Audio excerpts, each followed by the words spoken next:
ಜೊತೆಲಿ ನ್ಯೂಸ್ಗೆ ಸ್ವಾಗತ. ನಾನು ಅಕ್ಷಯ. ಕನಕಪುರದ ಶವಾಗಾರದಲ್ಲಿ ಗಂಭೀರ ಅವ್ಯವಸ್ಥೆ ಬಯಲಾಗಿದೆ. ಶವಗಳನ್ನು ಸಂರಕ್ಷಿಸಲು ಬಳಸುವ ಫ್ರೀಜರ್ಗಳು ದುಸ್ಥಿತಿಯಲ್ಲಿ ಇದ್ದು, ಜನರೇಟ್ ಸಮಸ್ಯೆಯಿಂದ ಶೈತ್ಯೀಕರಣ ಸಂಪೂರ್ಣ ವಿಫಲವಾಗಿದೆ. ಇದರಿಂದ ಪೋಸ್ಟ್ ಮಾರ್ಟಂ ವೇಳೆಗೆ ಶವಗಳು ಕೊಳೆತು ಹೋಗುತ್ತಿರುವುದು ಸಂಬಂಧಿಕರ ಆಕ್ರೋಶಕ್ಕೆ ಕಾರಣವಾಗಿದೆ. ಇದರ ಮಧ್ಯೆ ಹಣ ನೀಡದೆ ಪೋಸ್ಟ್ ಮಾರ್ಟಂ ಮಾಡಲು ನಿರಾಕರಿಸುವ ಆರೋಪಗಳು ಕೇಳಿಬಂದಿವೆ. ಇನ್ನೊಂದೆಡೆ ಇಲ್ಲಿನ ವೈದ್ಯಾಧಿಕಾರಿಗಳು ಸಮಸ್ಯೆ ಸರಿಪಡಿಸುವ ಬದಲು ಶವಗಳನ್ನು ದಯಾನಂದ ಸಾಗರ ಆಸ್ಪತ್ರೆಗೆ ಸಾಗಿಸಿ ಎಂದು ಒತ್ತಡ ಹೇರುತ್ತಿದ್ದಾರೆ ಎಂಬ ಆರೋಪವೂ ಕೇಳಿಬಂದಿದೆ. ಬಡ ಕುಟುಂಬಗಳ ನೋವಿನ ಮೇಲೆ ಅಮಾನವೀಯ ನಡೆ ಎನ್ನುವ ಟೀಕೆಗಳು ಕೇಳಿಬರುತ್ತಿವೆ.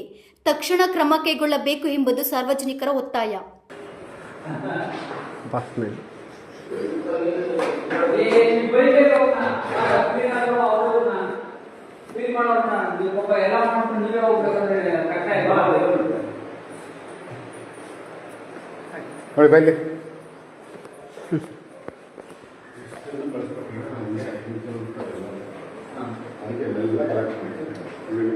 ಪ್ಯಾಕ್ ಮಾಡಿ ಎಲ್ಲರೂ ಸೀಲ್ ಮಾಡಬೇಕು.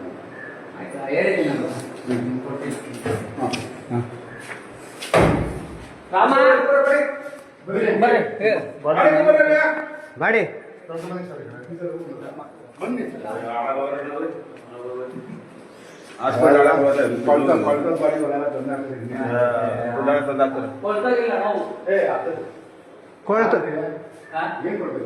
ಬಾಡಿ ಕೊಳ್ತೋಗಿರ್ಲಿಲ್ಲ. ಇಲ್ಲಿ ಫ್ರೀಜರ್ ಇಲ್ದಿರೋ ಇದಾಗಿರೋದು. ಫ್ರೀಜರ್ ಇಲ್ಲ, ಇಲ್ಲಿ ಫ್ರೀಜರೇ ರಿಪೇರಿ ಇಲ್ಲ ಅಣ್ಣ. ನಿನ್ನೆ ಡಾಕ್ಟ್ರ್ ಹೇಳಿದ್ರು ಫ್ರೀಜರ್ ಇಲ್ಲ ಅಂತ.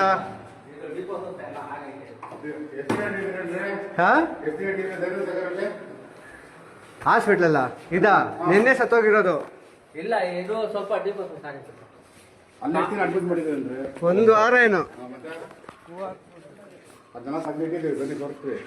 ನಿನ್ನೆ ಎಲ್ಲ ಸತ್ತಿರೋದು. ಹಂಗಂದ್ರೆ ಇವರು ಹೊರಗಡೆ ಕೊಳ್ತಾಗಿರಲ್ಲ. ಆಪರೇಷನ್ ಆಗೈತೆ ಅಂದ್ರು. ಮತ್ತೆ ಏನು ಟೆಸ್ಟ್ ಮಾಡ್ತಾ ಇರೋದು, ಅವ್ರೇನು ಟ್ರೀಟ್ಮೆಂಟ್ ಕೊಟ್ಟಾರೆ, ಅವ್ರು ಏನೇನು ಮಾಡೋರೆ ಪ್ರತಿಯೊಂದು ಅವ್ರು ಹಂಗಾದ್ರೆ ಟ್ರೀಟ್ಮೆಂಟ್ ಕೊಟ್ಟಿಲ್ಲ ನೇವಾಗಿ. ನೋಡ ಟ್ರೀಟ್ಮೆಂಟ್ ಕೊಟ್ಟಿಲ್ಲ.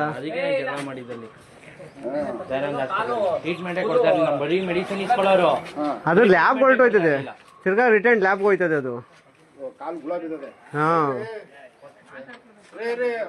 ಪೇಷಂಟ್ ಇಟ್ಕೋ ನೋಡಿ, ಒಳಗಡೆ ಎಲ್ಲ ನೀರು ತುಂಬ್ಕೊಂಡು ಬೆಡ್ ತುಂಬ್ಕೊಂಡೈತೆ. ನಿಧಾನಕ್ಕೆ ಎತ್ಕೋಬೇಕು, ನಿಧಾನಕ್ಕೆ ಎತ್ತಿ ಮಡಗಬೇಕು. ಅಲ್ಲಿ ಇಟ್ಕೊಳ್ರಿ, ತಲೆ ಭುಜ ಇಟ್ಕೊಳ್ರಿ, ತಲೆ ಭುಜ ಇಟ್ಕೊಳ್ರಿ, ಇಟ್ಕೊಳ್ರಿ. ಸೆಂಟ್ರಲ್ಲಿ ತಿಕ್ಕೊಡ್ರಿ. ಜಿಮ್ ತೆಗೆದುಬಿಡಿ, ಜಿಮ್ ತೆಗೆದುಬಿಡಿ, ಜಿಮ್ ಹಾಕ್ಬೇಡಿ. ಎಲ್ಲ ಕೊಳ್ತೋಗೋದೆ ಕಣ್ರಿ. ಬಾಡು ಅವರು ಟ್ರೀಟ್ಮೆಂಟ್ ಯಾವಾಗ ಕೊಟ್ಟಿಲ್ಲ, ಅದರಿಂದ ಹಿಂಗೆ ಆಗ್ಬಿಟ್ಟೈತೆ.